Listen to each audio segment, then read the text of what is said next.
Hello,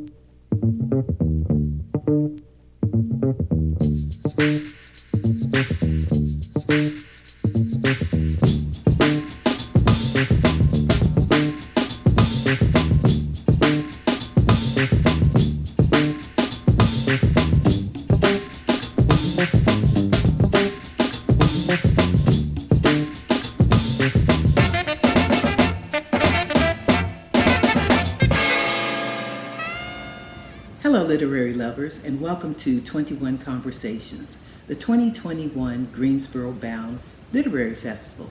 I am Paula Pierce, one of the board members of Greensboro Literary Organization.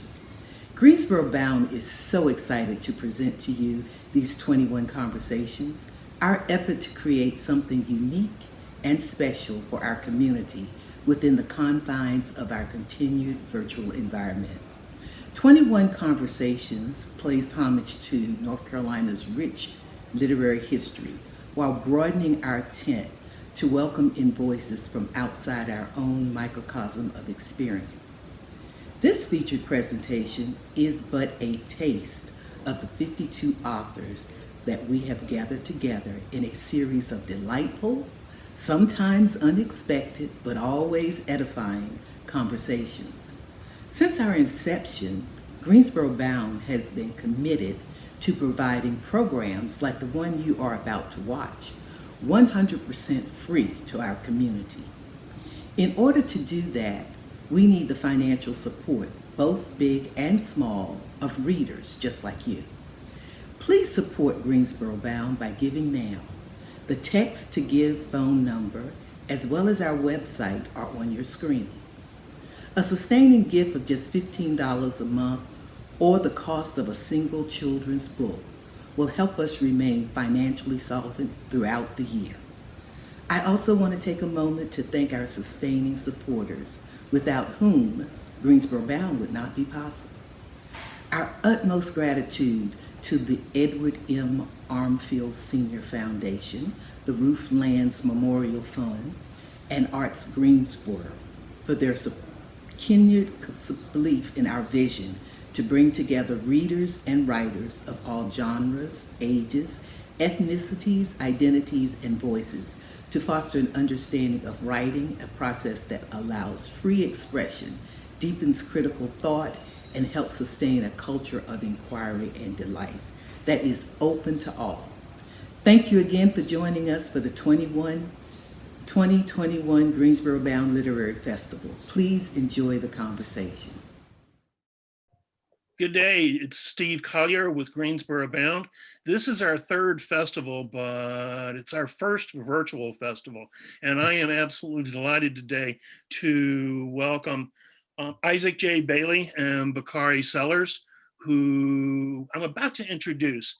Essayist J. Bailey is the author of My Brother Moochie, Regaining Dignity in the Midst of Crime, Poverty, and Racism in the American South, and also what we'll be talking more about today, Why Didn't We Riot? A Black Man in Trumpland. He is the James K. Batten Professor of Public Policy at Davidson College and has taught both journalism and applied ethics at Coastal Carolina.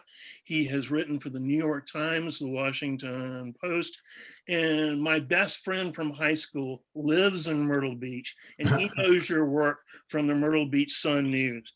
Yes. Isaac lives in Myrtle Beach. BAKARI Sellers is the author of My Vanishing Country. He made history in 2006 when at 22, he managed to defeat a 26-year incumbent in the South Carolina legislature. That made him the youngest member of the South Carolina legislature and also the youngest African-American official in the United States.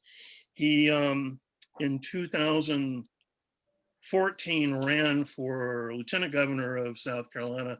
And I will say for me, a native South Carolinian too, lamentably lost. He is a CNN political analyst. He was recently named to Time Magazine's 40 Under 40 list. And he is the son of Cleveland Sellers, who graced the Greensboro Bound stage in 2019. And when I first saw Bakari mention of you in Garden and Gun magazine, I got really, really excited. So he practices law in Columbia, South Carolina. Gentlemen, welcome so very, very much to Greensboro Bound. Thank you so much for having me. Yes, thank you very much for having me. Let me go ahead and start. People are here to listen to you all. So to both of you, why did you choose the title of your book? And Isaac, if we can start with you, please, sir. Sure. At least like initially, so I actually had it like a bit different. Like we were like actually talking about like a black man in Trumpland and like why we didn't riot but should have. Yes, and then so like that actually was like the like initial thought about it. And also that it was like actually trying to get at this notion like of like actually just trying to explain people like in terms of how like what exactly it has felt like here in in sort of really in these like red states, like as a black person, like during the Trump era. Yes, like and also because at least like actually when you actually look at the sort of like national media, for instance, yes, in terms of that, like there actually was like this hyper focus on Trump supporters, and so like therefore that yes, and then so like therefore that at least sort of like folks like us were like essentially sort of left out of the conversation. Yes, like and also though that like we were still like actually dealing with like all of those same like long-term issues that we have actually been like screaming about for a very long time. But yes, and then so like for me, like I was trying to actually get to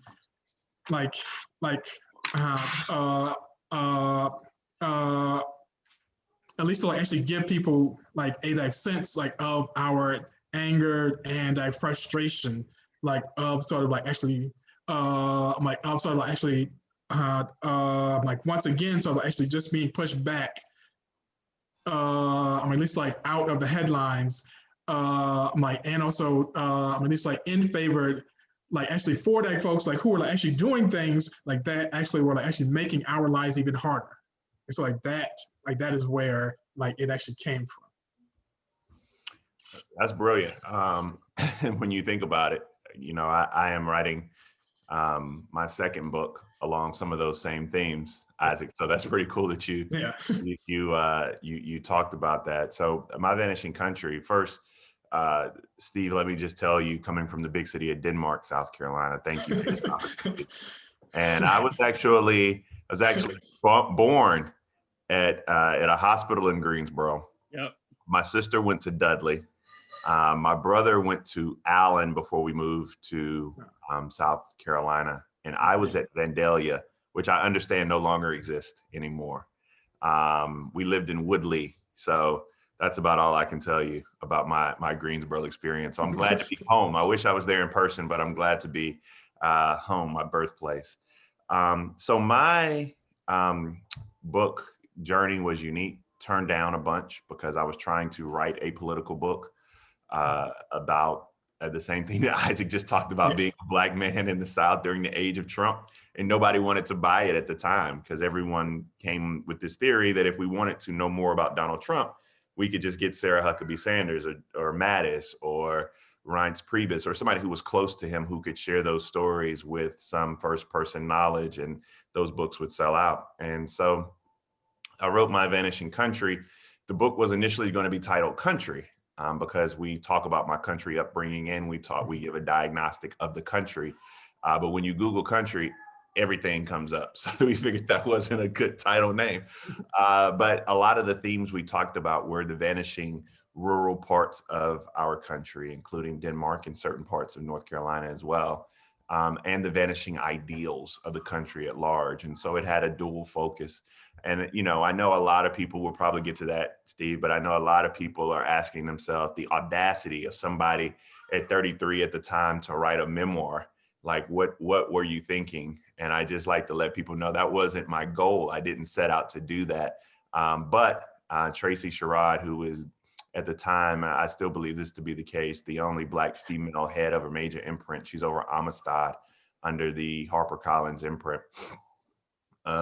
You know, she told me that this was a story that needed to be told. It came out on Malcolm X's birthday in 2020, and who would have known that it came out about 10 days before George Floyd and during the middle of a pandemic, et cetera. And so here we are with My Vanishing Country. Yeah, and I have traveled down 321 and gone through Denmark, and so I know the land. As a matter of fact, I went to Carolina and fell in love with the sand hills, and so I know Denmark. Well, if you got a speeding ticket down there, let me know. I can still handle it for you. I appreciate the help. I appreciate the help. Hey, both of y'all talk about the lay of the land politically in the time of 45, Donald Trump. Now that he's from being president, what's different and what's the same? Maybe if you will speak first, Bakari. Yeah, I mean, so I think that Isaac and I approach this from the same vein in this way. Like, racism didn't end when Barack Obama got elected. Yeah. And it definitely didn't end when Donald Trump left the White House. Like, this is like a illness or cancer, better yet, that we have not properly diagnosed, let alone tried to cure. So that's where we are from that framework. My biggest fear is the tepidness and the lack of big ideas that are in our that our policymakers abide by now on both sides. And I talk a little bit about policy in my book, mainly from the perspective that we have to reimagine what this country looks like. And whether or not it's things like a $15 minimum wage, or whether or not it's things like the George Floyd Justice and Policing Act or the John Lewis Voting Rights Act, none of these things it looks like we're actually going to get, reforming our drug laws. We talk about these things, but, with Donald Trump not there, if you talk to the average person on the street, they will tell you that through Democrats and Republicans alike, their government has passed them by and not been working for them. And, I talk about those forgotten voices throughout My Vanishing Country. Those voices are either the truck drivers that, I graduated school with and now own 2 trucks, but they're out there working every single day. They're the old ladies who sit in front of the second row of the church and wear the big hats, and they use like a full stick of butter in their sweet potato pie. When you hug them, like Chanel No. 6 all day long. Like, you give those ladies a voice because now they're making decisions about whether or not they get their prescription drugs or pay their utility bills, right? And so it's hard because it takes big ideas. And I think that both parties, even in the absence of Trump, this is going to be something glaring that people are afraid to lead, legislate, and reimagine what this country looks like. Well, yes, and I definitely agree with that. Yes, and also sort of like one of my silent hopes, actually in this post-Trump era, is that for sort of men like Bakari, these two actually even actually think about actually running for the Senate, say in South Carolina, et cetera, hint. But anyway, that just and then that but yes, and then.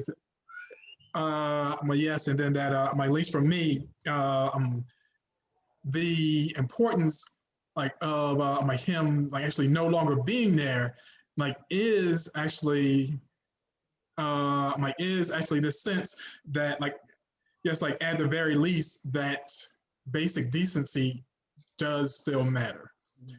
Yes, and also I mean, yes, like, and also sort of that, I mean, at least like actually when it comes to open bigotry, that I mean, that is not something that is acceptable.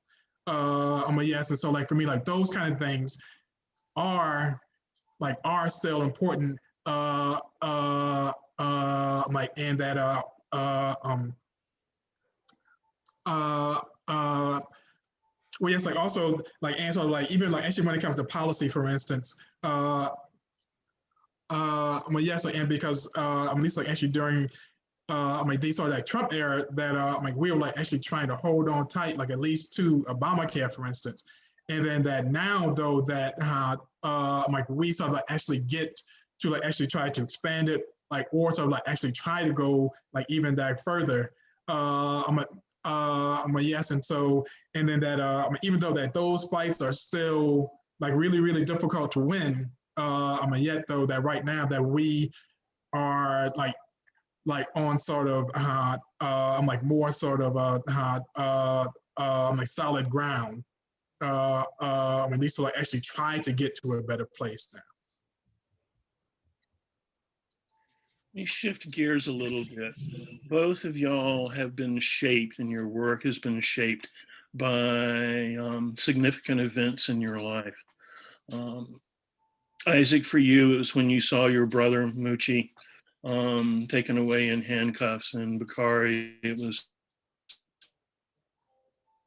you say, 16 years before I was born, the Orangeburg Massacre. Isaac, can you talk about what happened and how it shaped your life, please, sir?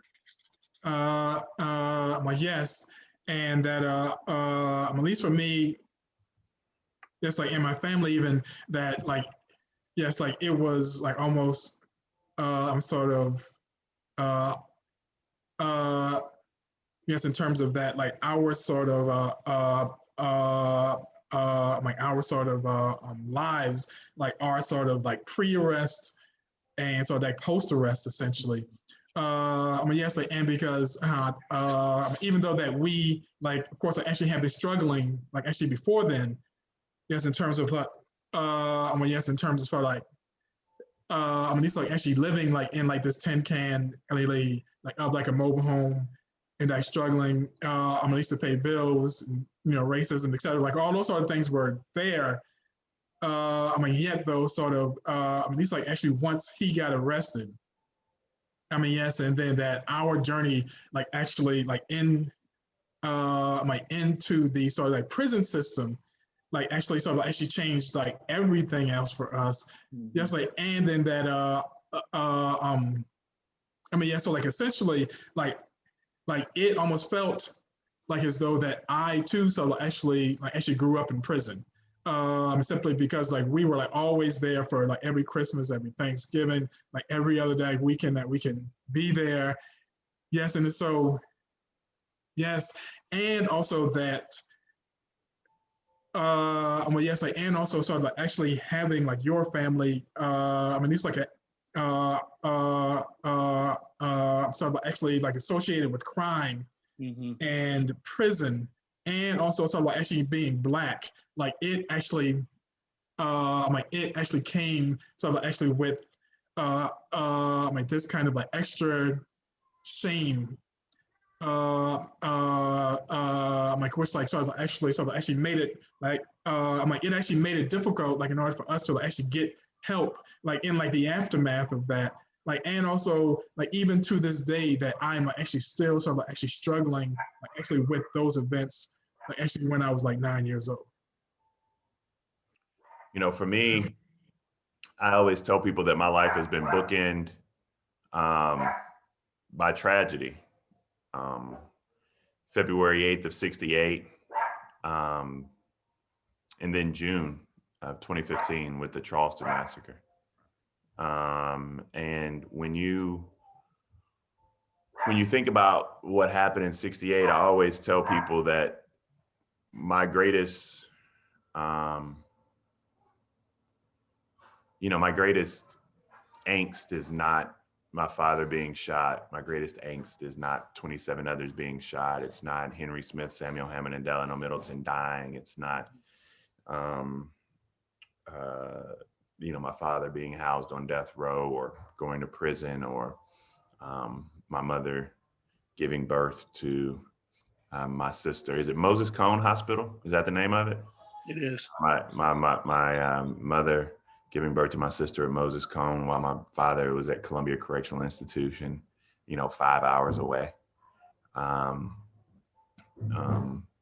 I guess when you think about, my dad having to live with the felony for 20 years, kind of to Isaac's point about, when his brother went away, my dad had that stigma of being a Black man in the South with a felony. When people look at your resume, the felony doesn't say fighting for equality. It just says felon, right? But the greatest angst that I have is the fact that people still don't know about the Orangeburg Massacre. Yeah. That's the part that hurts my spirit, that people just don't care to know. The history wasn't really written. People know about Kent State because they were white kids, but people don't know about Orangeburg. And then in Charleston, just the fact that at the time I was 30 and my dad was 70, and we were having many of the same shared experiences. And for me, that just taught me that being Black in America is this perpetual sense or stage of grieving. And for me, the challenge is breaking that, because my father had Emmett Till and Medgar Evers, and I have, George Floyd and Walter Scott, and my father had the 16th Street Baptist Church, and I have the Charleston Massacre. And, you just see these things on replay after replay after replay and loop after loop, and we have to break that cycle for my kids. I will confess, in the run up to this, I, for the first time ever, saw the photograph of Emmett Till in his coffin, and it's shattering. Yeah. So. Just to piggyback on that real quick, Steve, those images, though, when you think about that, because that spurred a generation of movement goers, that, the picture of Emmett, but now we're at this new moment where you have the video of George Floyd. Right. And, that 8 minutes and 46 seconds. The question is, how will the country react? Will we have a moment or will we have a movement? I think is the question of this decade. Yes, I agree. Agreed. Yeah. What do y'all think? What positive can come out of this? Yes, and that I actually have been struggling with that question for the past year myself, to be perfectly frank. Yes, and because at least that one, is that I sort of absolutely love the energy that I've seen people I'm sort of have, and yes, and sort of actually have it passionately, and yet though that at least actually when it comes to the hardest questions, I still see us balking. Yes, and so, and that I'm even when it comes to something say policing reform, for instance, and sort of actually trying to actually get rid of sort of qualified immunity, which is one of the most horrific standards in our legal system. And it's so blatantly obvious. And yet though that, as soon as we bring it up, and then that we are sort of actually shouted down, and say, and are sort of actually called anti-cop, et cetera, things like that. Yeah, so those kind of things actually really, really give me pause. And yet though that what I am encouraged by is that at least actually with a lot of these sort of young folks that I teach, and also my kids that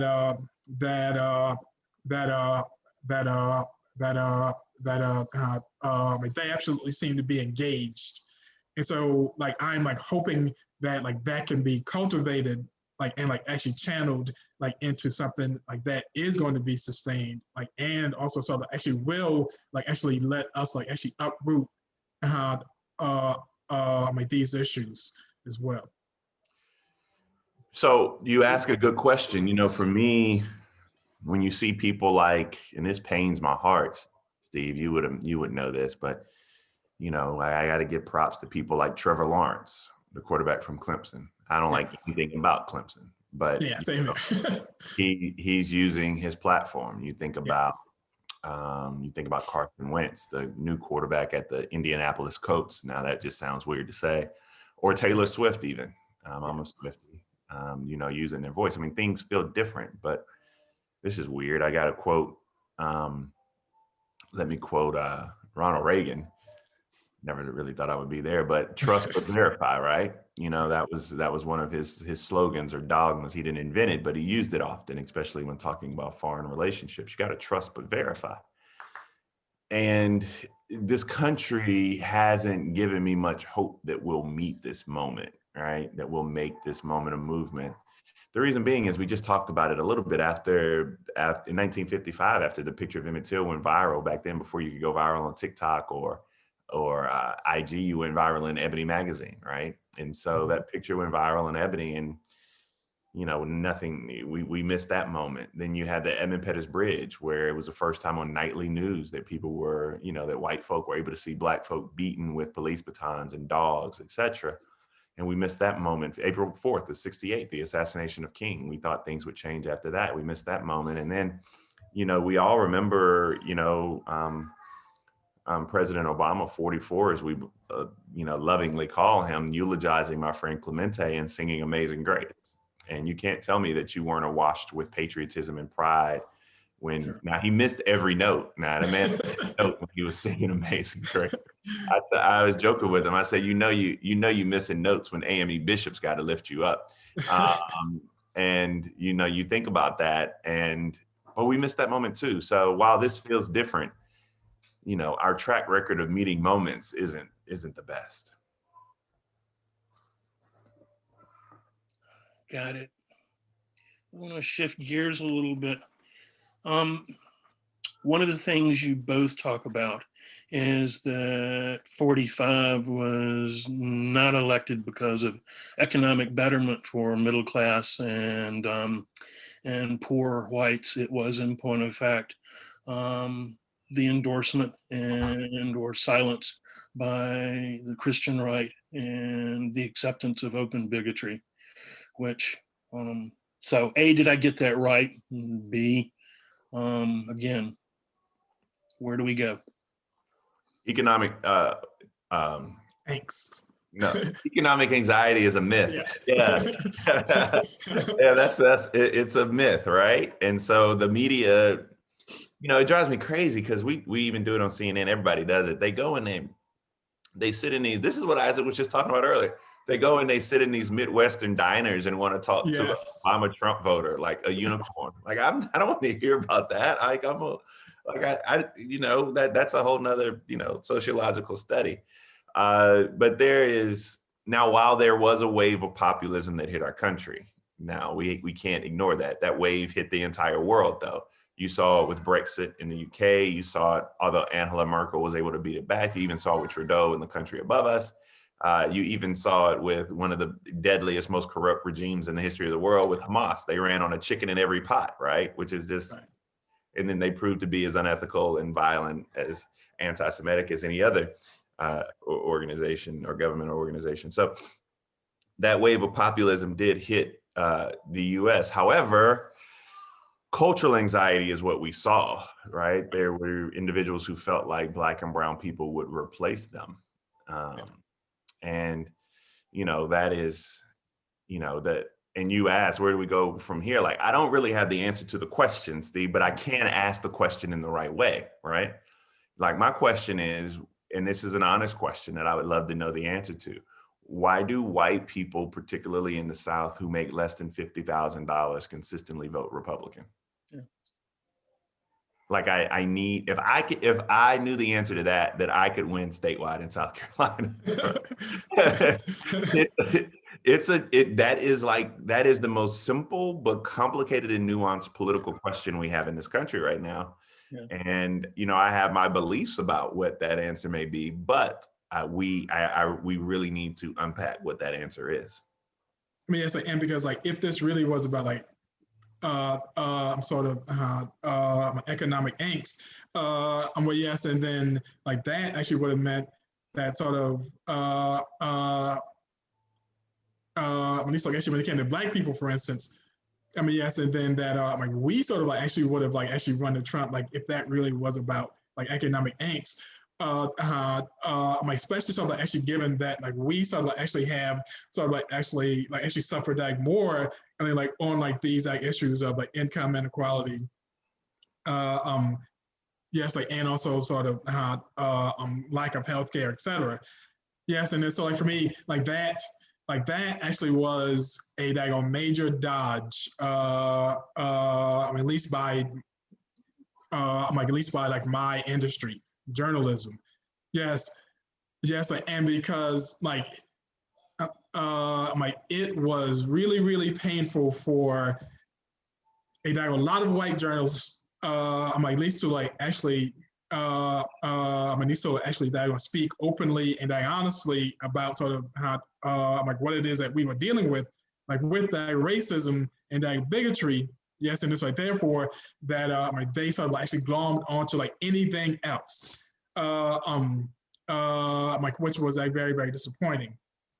Yes, like and also that it actually was not only the like silence like of like the white church, in fact like it actually was the like passionate support for Trump, like actually by the white church, which sort of actually got us here as well. Yes, and then so like that too like is also something that we absolutely like actually still sort of absolutely need to grapple with. And also, at least for me personally, that I have been struggling with that question simply because I am a Christian. Like, yes, like, and also that I sort of actually spent a lot of time kind of like at least like in a like mostly white church. And yet, though, that once November of 08 hit, for instance, I mean, yes, and then that I sort of like actually saw like this shift in attitudes, like of sort of many sort of many sort of white Christians, really like who were like suddenly frankly like more like racist, yes, like, and also started like actually talking about like this sort of like fear like of sort of like actually losing their country. Mhm. And so like for me, like that is still there, and also like it was like absolutely in evidence on sort of January 6th as well. Yes, like, and also that it is still there right now, like even post Trump. Yes, and yes, and so like for me, that like I too, I'm sort of like actually, am actually trying to struggle in order to like actually come up like actually with like a sort of my great answer, like actually to your question, like in terms of like how to move forward, because I am not certain at this point, frankly. And Bakari, let me go back. What is your opinion? You posed the question eloquently. So what is it that makes people who make under $50,000 who are poor and rural in the American South vote for Donald Trump? I think a lot of it has to do with the politics of fear and Okay. fear of replacement, this country passing them by. I think a lot of it has to do with the issue of race in this country. Whenever you see the boogeyman of the Democratic Party, you see the squad is for Black and brown women, right? But you never and you got Rashida Tlaib, Ilhan Omar, Ayanna Pressley, and AOC. But nobody really talks about the Lauren Underwoods of the world or the Joe Cunninghams when he was elected. Mm-hmm. The Joe Negussi who you just met at the impeachment hearings, or the Stacey Plaskett's from the Virgin. I mean, so it's just it's an interesting the way that we create boogeymans or boogie women in this country. And the other thing is the rise of conservative talk radio, especially when you look at Rush Limbaugh and others, and the acquiescence of white male evangelicals, to Isaac's point. When you think about the Franklin Grahams of the world, when you think about all of the individuals who are, acquiescing to that and silent on that bigotry and racism, thereby lifting it up, these things, it creates a gumbo that ushers these group of voters to the polls, whereby the benefit they get for their vote is $1 trillion tax cut to wealthiest corporations, which won't raise the minimum wage. So it's a weird cycle here a weird web that we've wove. Yes, and also that at least like on that point too, and then that one of my frustrations, actually being here too, is that if you actually look at these sort of policy concerns of sort of each party, for instance, and then that and then that even though that Democrats are far from perfect, yet though that they are sort of absolutely actually trying to push for a higher minimum wage. They are sort of actually trying to push for sort of paid family leave. Yes, and also that they want these sort of stronger unions. They want more sort of healthcare for more people, at a more affordable cost, etc. Yes, and then so that at least actually when you look at that, and then you look at what the sort of what the sort of GOP actually has been pushing. Yes, and then that there sort of is a real gap between those two, and yet though that for sort of many sort of working class whites in sort of red states in particular, and yet though that they still sort of actually gravitate to the GOP anyway, and so that to me actually speaks volumes of sort of what ultimately moves them. Both of y'all talk about eloquently, or I'll talk about loving your neighbor when your neighbor doesn't love you.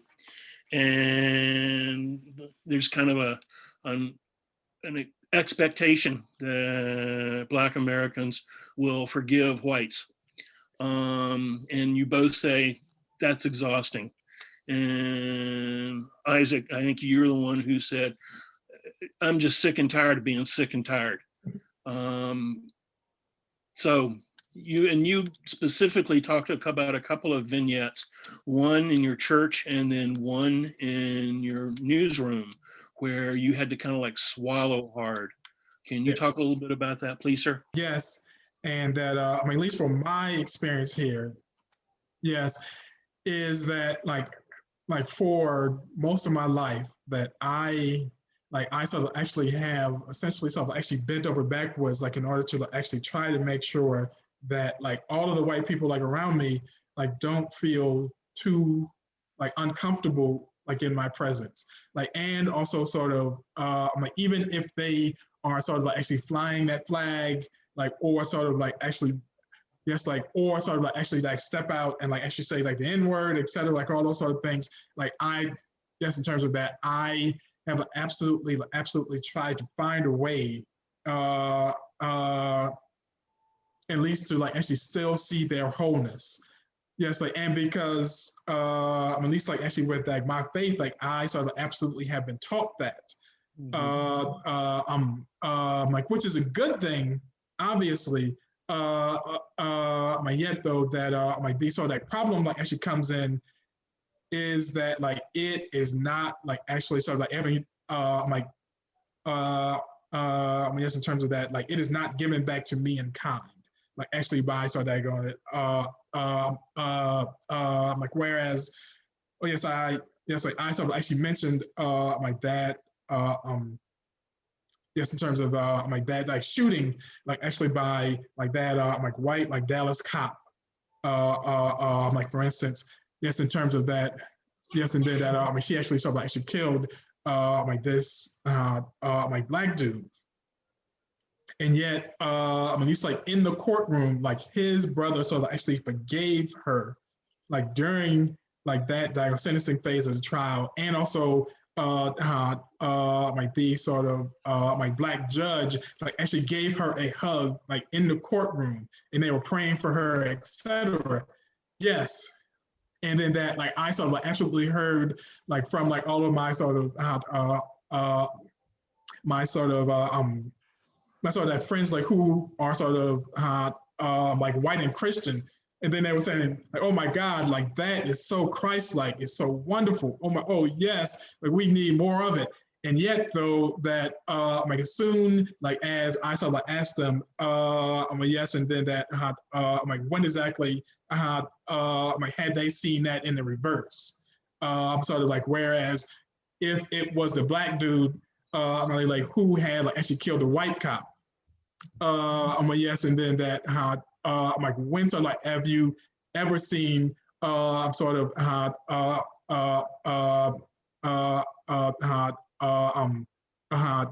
like their sort of like white family members and like fellow like white cops like actually say that, hey dude, that like we actually forgive you and we still love you, etc. Yes, like and just like and also that like that answer is like never, that we don't ever see that in the reverse, and then so like the question is why. So yes, that that's the perfect response to that.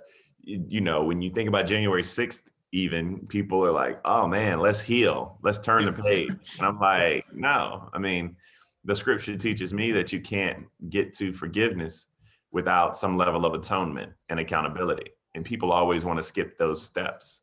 Right. Like, oh man, we know what happened in this country, but you got to turn the page. It was so long ago. Let's start healing. And I'm like, no, let's have some accountability. Let's have some restoration. Let's have some atonement. You know, I talk about that a lot in my book, and mainly because of Charleston. People thought that, you know, after Charleston, when individuals forgave Dylann Roof, I mean, they thought like we didn't have any righteous indignation or righteous anger. And that wasn't the case at all. Like, we're not a docile, you know, group of people stuck in a malaise, but we have seen so much. You know, this is the same community in Charleston that had the strength of Denmark Vesey and Robert Smalls. Like, this isn't a group that lays down, but they had seen so much. And you know, to welcome somebody into their church and on a Wednesday night and pray with them only to be slaughtered by him, you know, is a test of faith, to say the least. And I just, you know, I think that one of the unique things that's happened over the past 4 years, 5 years, is that we really have put on display that so many people don't know the difference between prejudice and patriotism in this country. Yes. And confuse the two. And we're beginning to see that emerge more and more and more. And so I say all of that to say that Isaac was completely on point with his analysis of, you know, not being in a position where we must forgive all the time. And must move on. And there comes a point in time where we have to deal with the issues at hand. Reparations. I think both of y'all agree. And I think, Isaac, you actually went from being against to being for at some point. Can y'all talk about, you know, your belief? Man, my answer's simple. First, I'm disappointed that we couldn't get HR 40 passed and signed when we had a Black president. That's just Yes.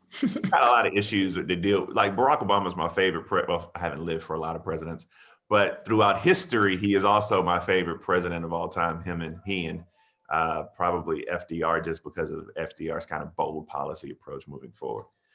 FDR had issues too. I guess we all do. But, you know, for me, reparations is the answer is, should we have them? The answer is resoundingly yes. But my question is something that is a little more difficult. Like, what do they look like? Yeah. Yeah. If you think you're getting a $300,000 check to your mailbox, you are wrong. So I do think, though, that this is way more nuanced than viewers probably want to go into, but in Maryland, they had a unique case where HBCUs in the state of Maryland sued the state of Maryland because of chronic underfunding compared to white institutions. And there was a $300 million settlement that Larry Hogan did not sign. The next governor will sign it. But, you know, fully funding those HBCUs, something like that along the way is a start. But I also think, and I mentioned it in My Vanishing Country, I do believe that we need a GI Bill for Black folks. We do. I think that's a start. I mean, I think that, you know, you should be able to go to any state-supported public institution in this country for free. And that also helps us with the other point, because we know that Black and brown individuals suffer from student loan debt more than anyone else. And so that's just for me, that's just a start. And some questions I ask, and I'm just being somewhat of an asshole, Steve, but I ask the question, what do reparations look like? Because I truly want to know what the answer is. Sure. Yes. And like, I am like pretty much like there as well. Yes, and also because I'm sort of like, one of the fascinating things that I sort of like actually like always go back to now, like is the era of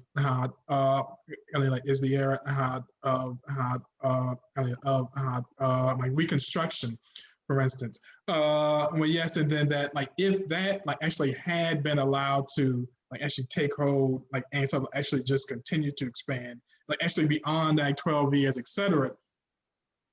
Yes, like, and also that like if like, and like say like that like the promise like of like 40 acres like in a mule like actually was like actually upheld, et cetera. I mean, yes, and then so like if that actually really happened, and then that like I think that our that conversation today like actually would be much, much different. Yes, like, and also that like I think that like all of these like disparities like would also be like different as well. Yet though that like that like actually like did not happen, unfortunately. Like, and also that like we actually know that like it was like largely like the result like of sort of like policies like at the federal level, and also like at like the state level, which